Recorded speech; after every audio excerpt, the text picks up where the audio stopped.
आज तुम्हारे नाम से मैं तारापुर शहर में बलि देने के लिए जा रहा हूँ।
आज मैं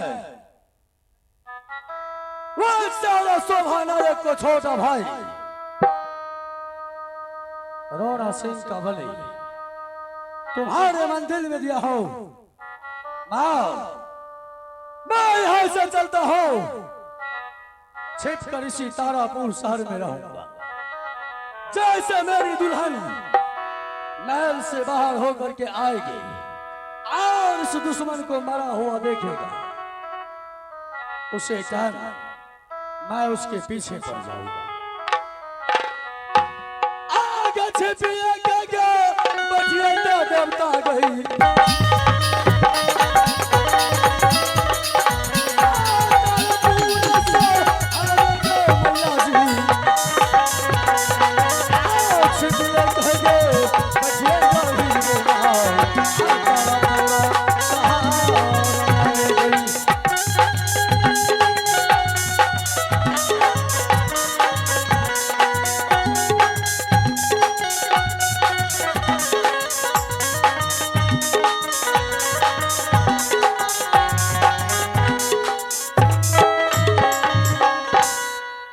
दोस्तों, आपने देखे जो लड़की आई, पीछे से बालाराम डोम आए और उसको जो माजिल भाई था जिसका नाम रूना था, उसको माँ गहिल को मंदिर में जाकर बलिदान दे दिया। आप देखिए आगे क्या सब होते हैं। Scene number 81।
भाई को बालाराम डोम ने बंद कर दिया है। मैं क्या करूं? बालाराम डोम इस तारापुर से चले गई। मैं अपनी भाभी को बुला करके मैं सारी बात कहूंगा।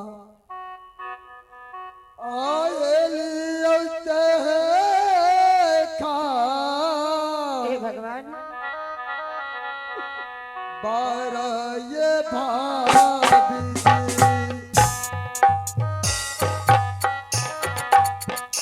अपना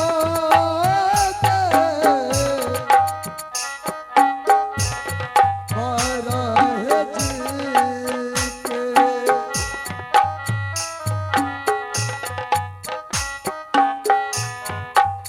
करियो भाभी है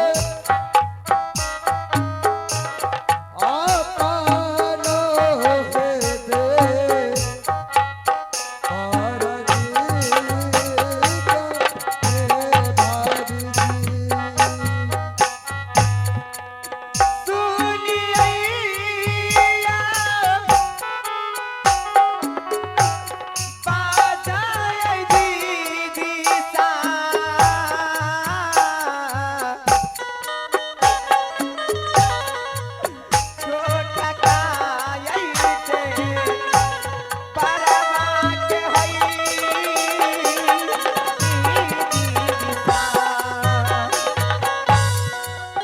भाभी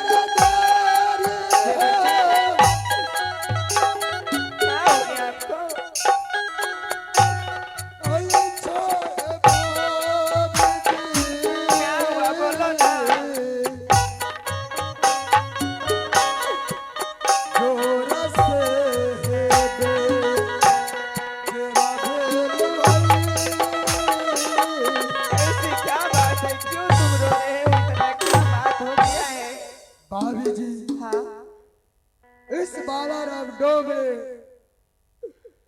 मेरे भाई को बंद कर दिया है। हाँ भाभी जी, झूठ बोल रहे हो। मैं सच बोल रहा हूँ भाभी जी। कहाँ है? चलो मुझे दिखाओ। चलो भाभी जी। हे भगवान, मैं क्या जवाब दूंगी स्वामी को? मैं भी सिर्फ भाभी जी क्या जवाब देंगे बड़े भाई साहब को। चलो भाभी जी, चलो चलो चलो चलो भाई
उठो ना।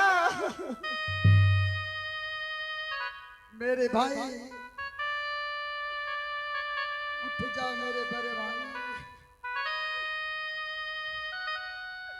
नहीं, हे भगवान, मैं क्या जवाब दूंगी ये वाली?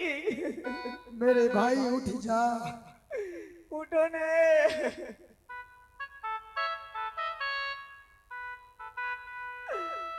करे चापू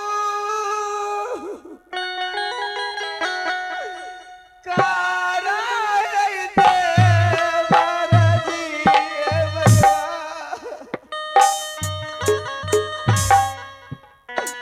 सोरया भासी नयऊ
भाभी जी चलो यहाँ अगर रुकते हैं आपको भी मार देंगे मुझे भी मार देंगे। ठीक है भाभी जी, आज से चलो। न तो हो नहीं सकता है कि बालाराम डोमरे दोनों भाभी और देवर को घेर को मार सकता है। चलो यहाँ से शिमला बाहर चलते हैं। ठीक है चलो भाभी जी।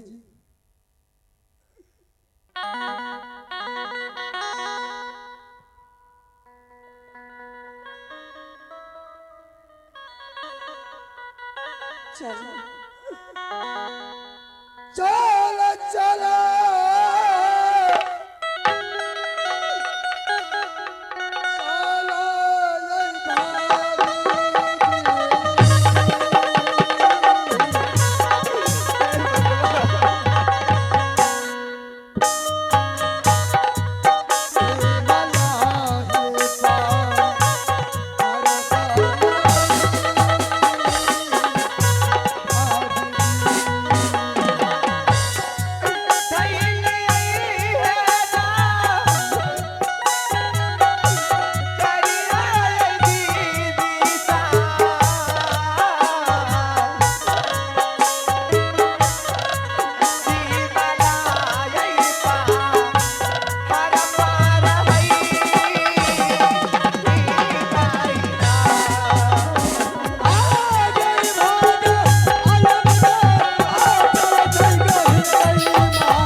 उठ के खड़े हो जाओ। उठ उठ उठ।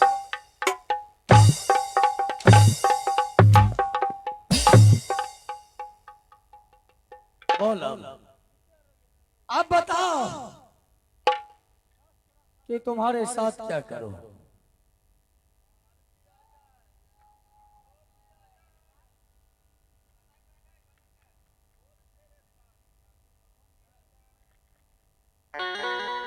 जानम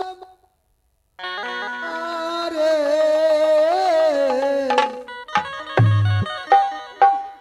हमरो के कर जान रे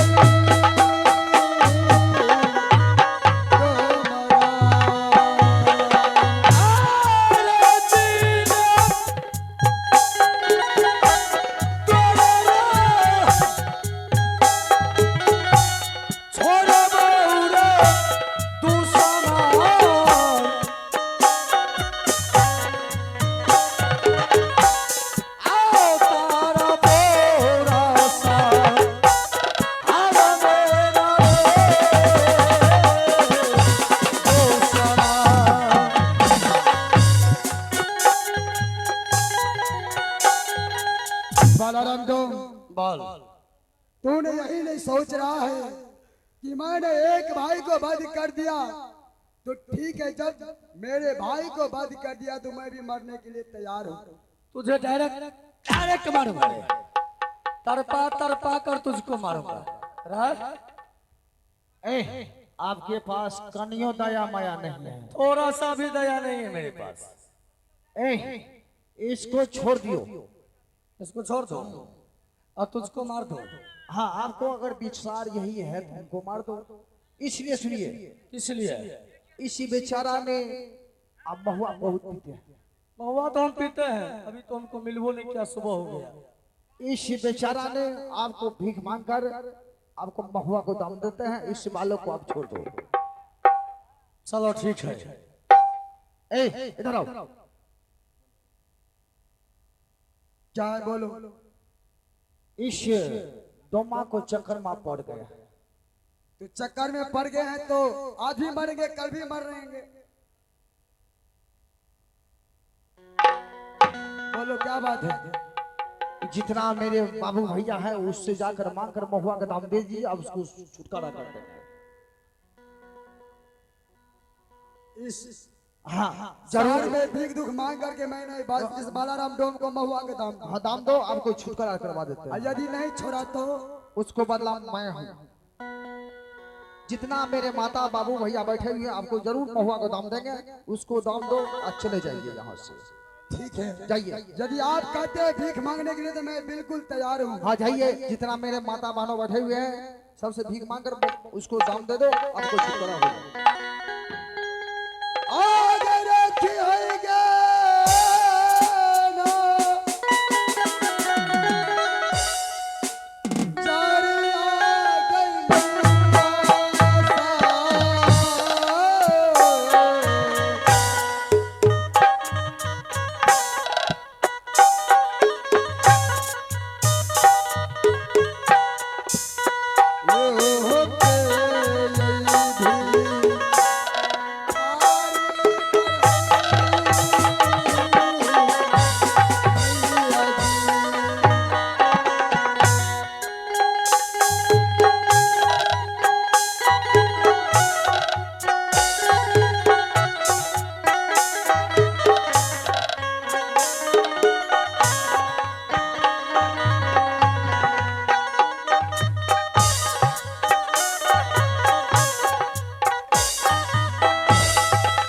उस बालक को भाई समझकर, बेटा समझकर 10 रुपया 5 रुपया जरूर से अदा मारेंगे। दाता की जय हो, दानी की जय हो।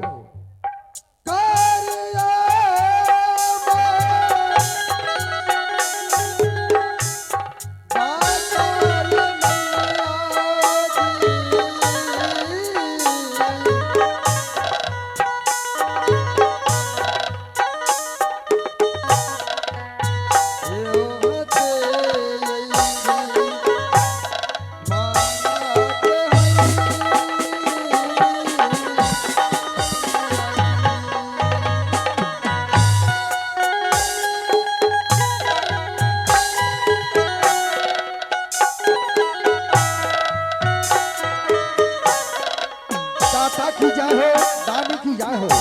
इस बालक को जान बचाने के लिए 10 रुपया 5 रुपया जरूर सहायता मांगेंगे।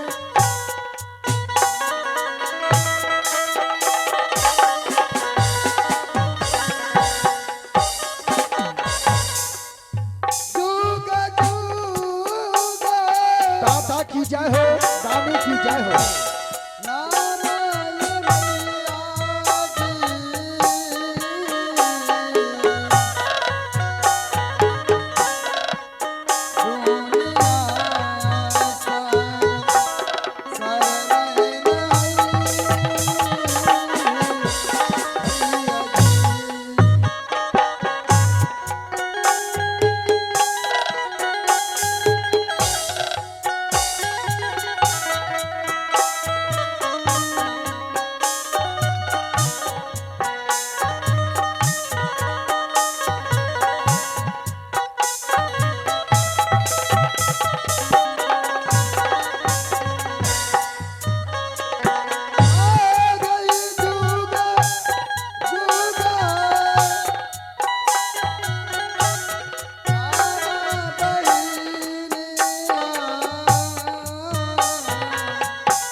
हेलो हेलो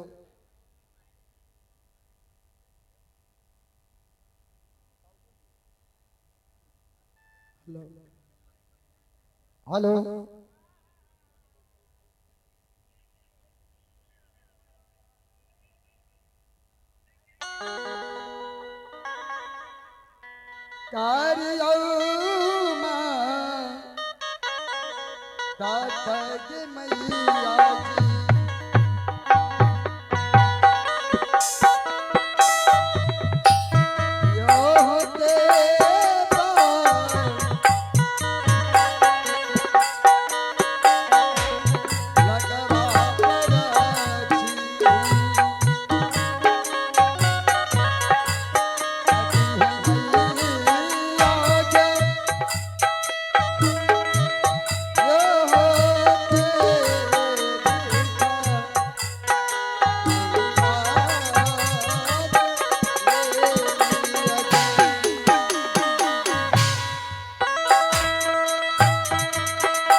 आइए बालाराम आओ आइए रखिए वहां आइए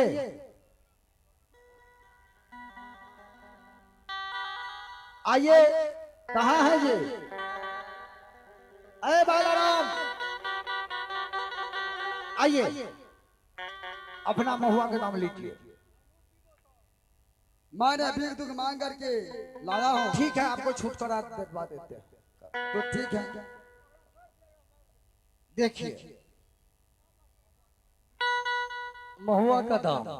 हाँ तो अब क्या करूं, इसको छोड़ दूं और तुमको मार दूं? ना आपको पैसा दे रहा हूँ तो मुझसे पकड़ के क्या होगा, गरीब आदमी को मारिएगा। ये भी बात तूने सही कहा। अब देखो मैं इसको छोड़ देता हूँ, एक देना रस्सी कोई।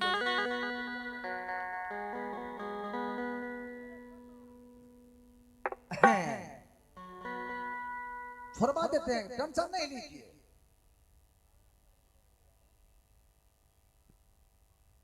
मैंने भीख दुख मांग करके बालाराम मैंने तुझे महुआ को दाम दिया हूँ, मुझे छोड़ दो। चाल के रे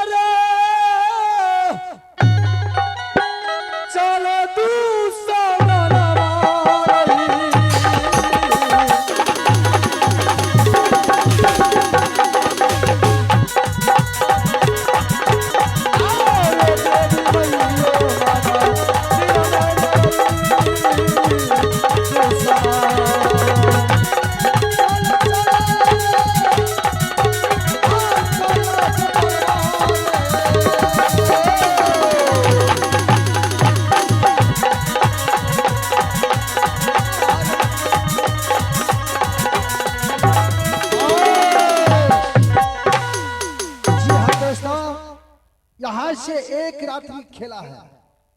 अब यहाँ से एक रात्रि का खेला है। अगर आप लोग कहेंगे रात्रि यहीं से स्टार्ट करने के लिए, तो हम लोग रात्रि ठीक 8 बजे से आप लोग को सेवा के लिए उपस्थित रहेंगे और यहाँ से हम लोग खेला बंद करते हैं। जय जय रघुपति राघव राजा राम।